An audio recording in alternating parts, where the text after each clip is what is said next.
8 into coverage. Roethlisberger's throwing deep at the numbers. He's looking for his man. He's got him inside the 5 and ruled down at the 4-yard line.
The Negro Leagues Museum shares the astonishing but often forgotten and misinformed history of African Americans in baseball before integration.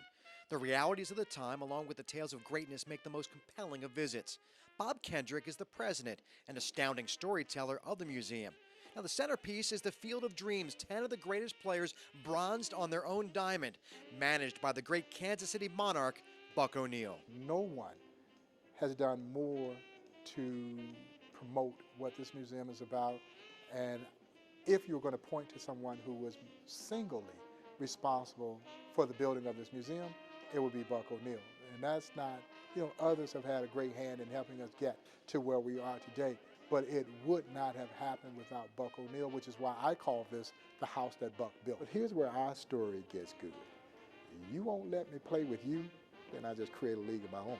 that league, the Negro Leagues, would rise to rival and in many cities across this great country of ours surpass Major League Baseball in popularity and in attendance.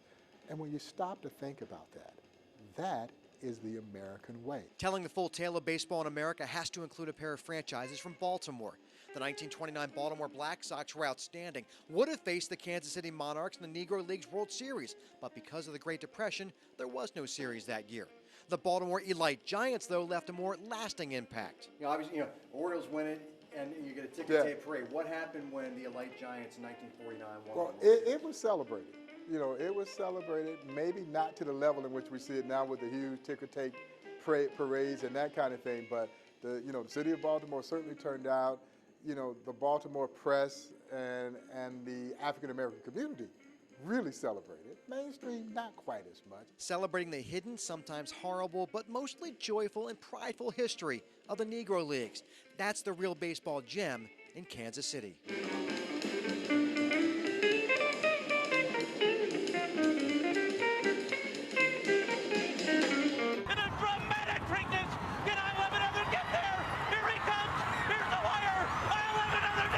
Not much more thrilling than the end of a horse race. They're off in the Preakness. But what about the start? A horse can't guarantee victory up front, but the race sure can be lost out of the gate. Everything looks so calm and collected on this side of the starting gate, but what it takes to get these magnificent animals into the gate and ready to run when that buzzer sounds, there's a whole lot of teamwork involved. A dozen men ensure these thoroughbreds make it into the gate smoothly. Bruce Wagner heads the crew at Pimlico, a crew that mostly sees horses gently follow direction. It's not by accident. I constantly check things, make sure everything's right so things don't go wrong. John Rapp 4, Chris 5. Wagner uses a system of marks, a little black book, if you will, on each horse. Maybe we'll do an open door on him, maybe we'll lock arms behind him and push him in. Horse kicks, we put that mark down to keep the guys safe. Just little different things that we pick up on horses. Count on, Chris! No good with the 5. Of course, when dealing with animals, one never truly knows. Chris Campitelli grew up in the game, the son of successful Maryland horse trainers. His love for horse racing has him using his Ivy League education and ignoring the danger to put horses in the gates for a living. Campitelli wore a camera for us and takes you now inside the gate with a horse that doesn't much want to go. No good, no good, no good, no, no, no, no, no, no, no, no, no, no, no, no. Hey, guys. No good, I'm no good. We got no rider. No. Back. You good? Yeah. All right. No, no, no. An intense moment, but at least the Kevlar vests were not tested. All the guys that work out here have been kicked. You get bitten on a daily basis. And when a horse goes to headbutt you or something like that, these vests really do come in handy. You went to college for 4 years at Cornell Ivy League school, and you're working with us? That's scary, huh? Really? You look like Iron Man. I know, that's what everybody says. Good-natured ribbing, a sign of respect at Pimlico. It's like a family. Everybody get along. We watch each other back. It's like brothers, all brothers. And when the brothers load the horses, Bruce Wagner hits the button, leaving the rest up to the men and women on their steeds. You don't second guess yourself. Once I hit that button and release those doors, that's it. 33 seconds to go. Clock is running. 31 seconds left in the AFC Championship. Flacco from the gun. Looks right, pumps once. Fires end zone. Caught! Touchdown! Lee Evans! No! They ruled he didn't hold on to the ball. So here's Billy Cundiff. This season on the line. 15 seconds left. A 32-yard field goal attempt from the right hash mark. Kick on the way. It is long enough, and it's no good. He hooked it wide to the left. Every time you go through something like this, it has to drive you. Not one play won or lost this game. Now, could you have put us in a position to keep playing? Absolutely. But one play didn't win or lose this game. And there's no one man that's ever lost the game. But don't you ever drop your head. We win as a team, we lose as a team. There's no, oh, Billy's the fault, Billy missed it. Hey, there's no freaking Billy missed the kick. It happened. Move on. The Ravens fans pay tribute to Art Modell. First and goal. Gives it Ray Rice, running right, cuts back in, touchdown, Ravens! Scary good. That's probably the word right there. I'll go with that. Hoping for 3 hours to have a game that he can pour his heart into and forget that he has a broken heart. Play fake. Flacco deep drop. Firing deep. Far side. Look at end zone. And it is caught. Torrey Smith throws end zone. Caught. Touchdown. Torrey Smith. The magic is still in the house. Kick on the way. It's up. It is good. And the Ravens have beaten the Patriots. Time expires. And the Hayes in the barn. Bailey from 51 to win. Kick on the way. It's long enough. It's no good. Wide to the left. On that play, it was just total will, man. Hey, diddle, diddle, Ray Rice up the middle. Kick on the way. It is up. It is good. And Justin Tucker has won it for the Ravens in overtime. And he's in. Touchdown, Ravens. Ravens are making their way into the postseason with a division championship. I told my team that this will be my last ride. I can't tell you how I will feel when that moment comes. I can only tell you it will be one of the glorious moments of my life. Ray Lewis mobbed by his teammates into the end zone. And we are ready for playoff football. Flacco in the shotgun takes the snap. Pocket collapsing, fires down the far sideline. Caught! Torrey Smith! What a grab!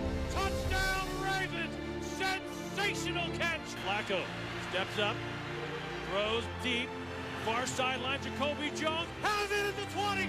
Jacoby Jones! Touchdown! Ravens! Cook with a hold. Kick on the way. Kick is long enough. It is good! And the Ravens are going to the AFC Championship game. Flacco throws end zone. And Quan Bolden! Touchdown! Ravens! Man, he is a man in that end zone. And the Hayes in the barn!